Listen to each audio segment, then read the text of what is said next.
Nokia is a brand that many people might only associate with mobile phones, but the truth goes far beyond that.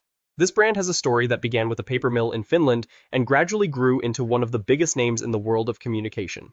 For many, Nokia holds a special feeling, like an old friend you could always count on, even when the tech world was changing at full speed. Most people don't know that Nokia didn't start with mobile phones at all. Its roots go back to 1865 when it started producing paper. After that, it moved into other industries like rubber and electric cables. At the time, that kind of diversification may have seemed unpredictable, but it helped Nokia establish strong industrial roots in Finland. Its entry into the communications world was a major turning point that changed everything. Nokia's logo always carried something you couldn't ignore: simplicity and strength. The early logos conveyed the image of a solid, established brand with a deep, credible story behind it. Over the years, many attempts were made to modernize the Nokia brand, but that sense of trust and authenticity always remained. Personally, I think striking the balance between innovation and staying true to your roots is one of the biggest challenges any brand faces. Nokia wasn't just a successful brand, it was a turning point in tech history. There were moments that not only fueled its growth but also led to some of its biggest challenges later on. One of its most important strategic moves was focusing on developing markets.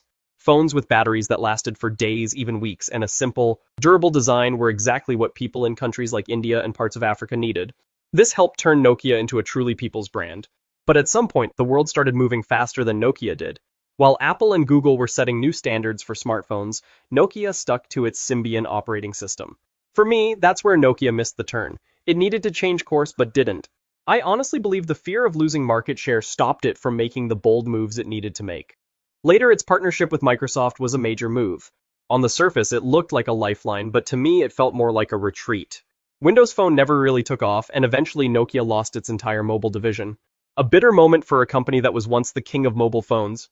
But out of those challenges came a shift in perspective. Nokia realized it couldn't move forward by clinging to the past. It decided to focus on what it had always done well: network technology and infrastructure. Now, as it's slowly stepping back into the mobile market, focusing on simplicity, security, and durability, I feel like we're seeing a more mature version of Nokia. Not the brand that wanted to do everything, but one that's learned what not to repeat.